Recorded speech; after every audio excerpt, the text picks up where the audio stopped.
পাঁচ ব্যাংকের গ্রাহকদের জন্য একটি চরম দুঃসংবাদ দিল বিভিন্ন রকম পত্রপত্রিকাগুলো। আপনারা স্ক্রিনে দেখতে পাচ্ছেন এই সংক্রান্ত বিভিন্ন রকম পত্রপত্রিকাগুলো বিভিন্ন রকম প্রতিবেদন প্রকাশ করে। আমরা দেখে নিচ্ছি কালবেলা নামক পত্রিকার প্রতিবেদন। প্রতিবেদনের শিরোনামে বলা হচ্ছে 5 ব্যাংকের 1200 কোটি টাকা হাওয়া। কি বলছে মূলত এই প্রতিবেদন? এদিকে আরেকটি সংবাদে বলা হচ্ছে, আমরা স্ক্রিনে দেখতে পাচ্ছি বাংলাদেশ প্রতিদিন পত্রিকার একটি শিরোনামে বলা হচ্ছে ব্যাংক পরিচালকদের পকেটেই 2,34,000 কোটি টাকা। এবং কোন কোন ব্যাংক, কি বলছে সরকার আর কি বলছে ব্যাংকের ব্যবস্থাপনা পরিচালকগণ, এই সংক্রান্ত বিস্তারিত তথ্য জানাবো আজকে ভিডিওতে। প্রিয় ভিউয়ার্স, আজকে নতুন ভিডিওতে সবাইকে স্বাগত জানাচ্ছি। আপনি যদি আমার চ্যানেলে নতুন হয়ে থাকেন তাহলে এরকম গুরুত্বপূর্ণ ভিডিওর আপডেট পেতে চ্যানেলটি সাবস্ক্রাইব করে রাখুন। ভালো লাগলে লাইক কমেন্ট করুন আর সম্পূর্ণ ধারণা পেতে পুরো ভিডিওটি না টেনে দেখুন। তাহলে শুরু করা যাক।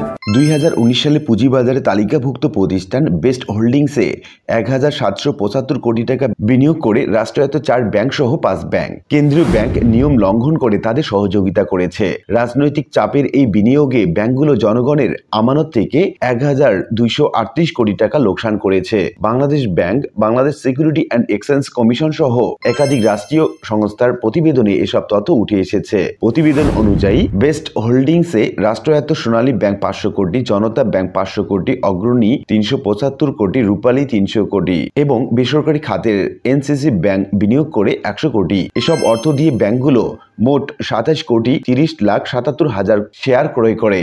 এতে 1,238 কোটি টাকা লোকসান গুনছে এসব ব্যাংক, যা জনগণের আমানতের অপচয়। তথ্য বলছে, পদ্মা ব্যাংকের সাবেক চেয়ারম্যান এবং আওয়ামী লীগ সরকারের সুবিধাভোগী নাফিস আরাফাত প্রভাব খাটিয়ে এসব বিনিয়োগ করে বের করে নিয়েছেন। ব্যাংকগুলো ক্ষতি জেনেও বেস্ট হোল্ডিংসে বিনিয়োগে বাধ্য হয়েছে বলে জানিয়েছে সংশ্লিষ্ট ব্যাংকগুলোর সূত্র। আর এক্ষেত্রে সহায়তা করেছে বাংলাদেশ ব্যাংক। বাংলাদেশ ব্যাংকে বিনিয়োগের বিষয়ে অবহিত করে চিঠি পাঠানোর পর তড়িঘড়ি করে এসব বিনিয়োগের অনুমোদন দেয়া হয়, ফলে ঝুঁকিতে পড়ে সাধারণ মানুষের আমানত। তথ্য বলছে, বেস্ট হোল্ডিংসে বিনিয়োগের ক্ষেত্রে সর্বপ্রথম সরকারি ব্যাংক হিসাবে বিনিয়োগ করে রূপালী ব্যাংক। প্রাইভেট প্লেসমেন্ট শেয়ারে প্রজেক্ট এসপিভির মাধ্যমে প্রতি শেয়ার 55 টাকা প্রিমিয়াম সহ 65 টাকা দরে মোট 4,61,53,850টি শেয়ার ক্রয় করা হয়। এজন্য প্রতিষ্ঠানটির অনুকূলে 300 কোটি টাকা অনুমোদন করে রূপালী ব্যাংক।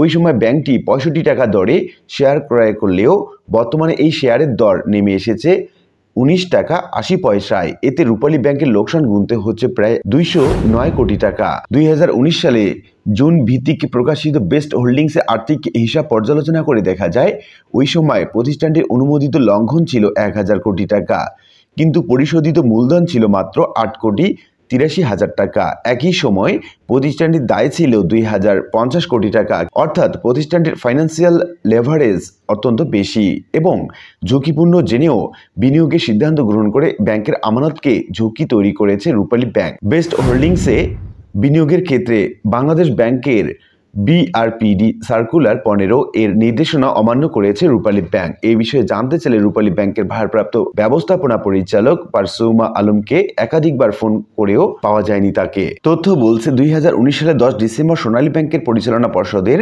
662তম সভায় পুঁজিবাজারে তালিকাভুক্ত প্রতিষ্ঠান বেস্ট হোল্ডিংসে অনুকূল শেয়ার ক্রয়ের সিদ্ধান্ত হয়। এই সিদ্ধান্ত অনুযায়ী প্রাইভেট প্লেসমেন্ট শেয়ার প্রজেক্টে এসপিভির মাধ্যমে প্রতি শেয়ার 55 টাকা প্রিমিয়াম সহ 65 টাকা দরে মোট 7,69,23,100টি শেয়ার ক্রয় করা হয়। তথ্য বলছে, 2017 সালে মার্চ মাসে অনুষ্ঠিত সোনালী ব্যাংকের 509তম সভায় বেস্ট হোল্ডিংসে বিনিয়োগের বিষয়ে 1,200 কোটি টাকা ঋণ প্রস্তাব উঠেছিল, কিন্তু সে সময় পরিচালনা পর্ষদের সদস্যরা প্রস্তাবটি অনুমোদনে অসম্মতি জানান। এক্ষেত্রে তৎকালীন বোর্ড প্রতিষ্ঠানটির বিষয়ে কয়েকটি পর্যবেক্ষণ করে প্রস্তাব নাকচ করে দেয়। এছাড়া একমাত্র বেসরকারি ব্যাংক হিসেবে 2019 সালে বেস্ট হোল্ডিংসে বিনিয়োগ করেছিল এনসিসি ব্যাংক। ব্যাংকটির প্রায় 100 কোটি টাকা লোকসানের বিষয়ে জানতে ব্যবস্থাপনা পরিচালক শামসুল আরিফিনকে একাধিকবার ফোন করলেও তিনি রিসিভ করেননি। তথ্য বলছে, বেস্ট হোল্ডিংসে বিনিয়োগের ক্ষেত্রে ব্যাংকগুলোর অনুকূলে সব সম্পত্তির উপর চার্জ সৃষ্টি করার কথা ছিল, কিন্তু তা করা হয়নি। এমনটি বিনিয়োগের উপর 10% হারে সুদ আদায় করার কথা থাকলেও তা আদায় করা হয়নি, যা আইনের লঙ্ঘন। সার্বিক বিষয়ে জানতে চাইলে বাংলাদেশ ব্যাংকের নির্বাহী পরিচালক এবং মুখপাত্র হোসনে আরা শিখা কাল বেলাকে বলেন, এসব বিনিয়োগে ব্যাংকগুলো কোনো অনিয়ম করেছে কিনা সেটি কেন্দ্রীয় ব্যাংক খতিয়ে দেখবে। যদি অনিয়ম করে থাকে তাহলে তাদের বিরুদ্ধে ব্যাংক কোম্পানি আইন অনুযায়ী ব্যবস্থা গ্রহণ করা হবে। এদিকে আরেকটি সংবাদে বলা হচ্ছে, এই লুট থামাতে নিজ ব্যাংক থেকে ঋণ নেয়ার বিষয়ে পরিচালকদের উপর কঠোর আইন জারি করে বাংলাদেশ ব্যাংক। এখন নিজ ব্যাংক থেকে ঋণ নিতে না পেরে অন্য ব্যাংকের পরিচালকদের সঙ্গে সমঝোতার ভিত্তিতে একে অন্যের ব্যাংক থেকে বিপুল অঙ্কের ঋণ হাতিয়ে নিচ্ছেন। আবার যেসব পরিচালকের মাধ্যমে সুবিধা নিচ্ছেন তাদের নিজ ব্যাংক থেকে ঋণ ছাড়েও সহায়তা করেছেন ব্যাংক পরিচালক। এক কথায় মিলেমিশে লুটপাটে নেমেছিলেন ব্যাংক পরিচালকগণ। বাংলাদেশ ব্যাংকের তথ্য বলছে, আগে নিজ ব্যাংক থেকে পরিচালকরা বেশি ঋণ নিতেন। কেন্দ্রীয় ব্যাংকের বিধি অনুযায়ী পরিচালকরা নিজ ব্যাংক থেকে তাদের মোট শেয়ারের 50% বেশি ঋণ নিতে পারতেন না। তবে তাদের অন্য ব্যাংক থেকে ঋণ নিতে কোনো বাধা নেই। ফলে পরিচালকরা এখন পরস্পর যোগ সাজেশে একে অন্যের থেকে যেমন ঋণ নিচ্ছেন তেমনি প্রভাব খাটিয়ে নানা সুবিধাও নিচ্ছেন। কোনো ক্ষেত্রে পরিচালকরা তাদের ঋণের তথ্য গোপন করে গড়ে তুলেছেন বেনামি প্রতিষ্ঠান। ওইসব প্রতিষ্ঠানের মালিকানায় রাখা হচ্ছে ব্যাংক পরিচালকদের আত্মীয় বা পরিচিত জনকে। এক্ষেত্রে কোনো পরিচালক তার ড্রাইভার এবং সহকর্মীদের নামও ব্যবহার করেছেন। তথ্য বলছে, ব্যাংক খাতে নিজ ব্যাংক থেকে পরিচালকরা 1340 কোটি টাকা ঋণ নিয়েছেন। তবে অন্য ব্যাংক থেকে ঋণ নিয়েছেন 2,32,545 কোটি টাকার মতো। অর্থাৎ ব্যাংক খাতে পরিচালকদের ঋণ দাঁড়িয়েছে 2,33,885 কোটি টাকা। এসব ঋণের মধ্যে খেলাপি ঋণের পরিমাণও প্রায় 1000 কোটি টাকা। অর্থনীতিবিদরা বলছেন, পরিচালকদের নামে প্রায় 2.5 লাখ কোটি টাকা ঋণ থাকলেও তাদের ঋণের পরিমাণ অনেক বেশি। বিশেষ করে 15 বছরের দেশের শীর্ষ ব্যবসায়ীরা বেনামে অনেক প্রতিষ্ঠান গড়ে তুলেছেন। এসব প্রতিষ্ঠানের মোট ঋণ হিসাব করলে পরিচালকদের ঋণ দাঁড়ায় 5 লাখ কোটি টাকা। সম্প্রতি কেন্দ্রীয় ব্যাংক থেকে প্রাপ্ত এক প্রতিবেদনের তথ্য বলছে, সরকারি বেসরকারি 61টি ব্যাংকের মধ্যে 58টি ব্যাংকের পরিচালকদের হাজার হাজার কোটি টাকার ঋণ দিয়েছে। এর মধ্যে 16টি ব্যাংক বিভিন্ন ব্যাংকের পরিচালকদের 5,000 কোটি টাকার বেশি পরিমাণে ঋণ দিয়েছে। আর নিজ ব্যাংক থেকে 2টি ব্যাংকের পরিচালক 1 কোটি টাকার উপর ঋণ নিয়েছেন। নিজ ব্যাংক থেকে ঋণ নেয় শীর্ষে অবস্থান করছে বেসরকারি খাতের 5টি ব্যাংক। ব্যাংকটির পরিচালকরা নিজ ব্যাংক থেকে ঋণ নিয়েছেন প্রায় 1,251 কোটি টাকা। ব্যাংকাররা বলছেন, ব্যবস্থাপনা কর্তৃপক্ষের উপর পরিচালকদের বেআইনি এবং অনৈতিক চাপে দিশেহারা ব্যাংক খাতের সার্বিক প্রশাসনিক ব্যবস্থা। পরিচালকদের বেপরোয়া চাপে দুর্নীতি অনিয়মের পরিমাণ আগের যে কোনো সময়ের তুলনায় বেশি। ব্যাংক এবং আর্থিক প্রতিষ্ঠান দেশের প্রয়োজনের তুলনায় বেশি হওয়ায় অনেকটা বেপরোয়াভাবেই বিভিন্ন ধরনের অনৈতিক সুবিধা নেয়ার হিড়িক পড়েছে। বিনিয়োগেও চলছে নজিরবিহীন দুর্নীতি। সরকারি বেসরকারি প্রতিটি ব্যাংকেই এখন বেনামি ঋণের ছড়াছড়ি।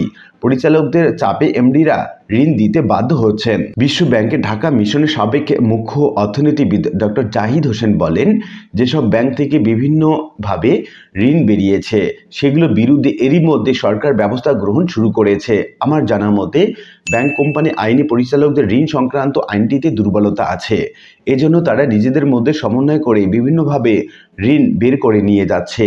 তাই ভবিষ্যতে যাতে আইনের এই ধরনের অপব্যবহার করতে না পারে সেজন্য ব্যবস্থা গ্রহণ করা দরকার। বিভিন্ন ব্যাংকের তথ্য পর্যালোচনা করে দেখা যায়, বিভিন্ন ব্যাংক পরিচালকদের সবচেয়ে বেশি সুবিধা বা ঋণ দিয়ে শীর্ষ অবস্থানে রয়েছে বেসরকারি খাতের ইসলামী ব্যাংক। এই ব্যাংক থেকে পরিচালকরা ঋণ নিয়েছেন প্রায় 27,000 কোটি টাকা। আর দ্বিতীয় অবস্থানে থাকা পূবালী ব্যাংকের থেকে ঋণ নেয়া ঋণের পরিমাণ 17,000 কোটি টাকা। আর তৃতীয় অবস্থানে থাকা রাষ্ট্রায়ত্ত জনতা ব্যাংকের ঋণের পরিমাণ 13,500 কোটি টাকারও বেশি।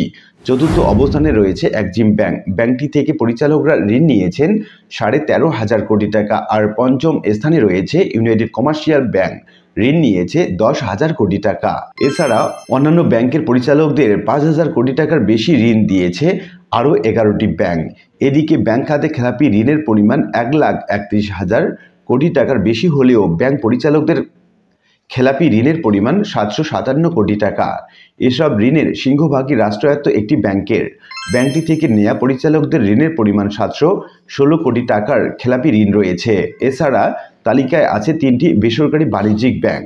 সংশ্লিষ্ট সূত্র বলছে, ব্যাংকগুলোর খেলাপি ঋণের একটি বড় অংশই বর্তমান এবং সাবেক ব্যাংক পরিচালক, তাদের স্ত্রী, পুত্র, সন্তান এবং তাদের নিকট আত্মীয়দের কাছে আটকা পড়ে আছে। এসব ঋণ প্রস্তাব, অনুমোদন এবং বিতরণের প্রতিটি ক্ষেত্রেই অনিয়ম এবং দুর্নীতি হয়েছে বলে অভিযোগ রয়েছে। উল্লিখিত আলোচনা থেকে আমরা এটুকু বুঝতে পারছি যে ব্যাংক পরিচালকদের পকেটে 2,34,000 কোটি টাকা থাকার কারণে ব্যাংক খাতের এই দুর্বল পরিস্থিতির জন্য দায়ী। আর এটি সঠিক সমাধান করা হলে এবং খেলাপি ঋণগুলো আদায় করা হলে ব্যাংকের অবস্থান স্বাভাবিক হবে বলে জানিয়েছে সংশ্লিষ্ট অর্থনীতিবিদগণ। আশা করি বিষয়টি বুঝতে পেরেছেন। আর আজকের ভিডিওটি এ পর্যন্তই। আশা করি ভিডিওটি আপনাদের ভালো লেগেছে। ভিডিওটি ভালো লাগলে লাইক, কমেন্ট করতে ভুলবেন না। দেখা হবে অন্য কোনো ভিডিওতে। সে পর্যন্ত সবাই ভালো থাকবেন। ধন্যবাদ।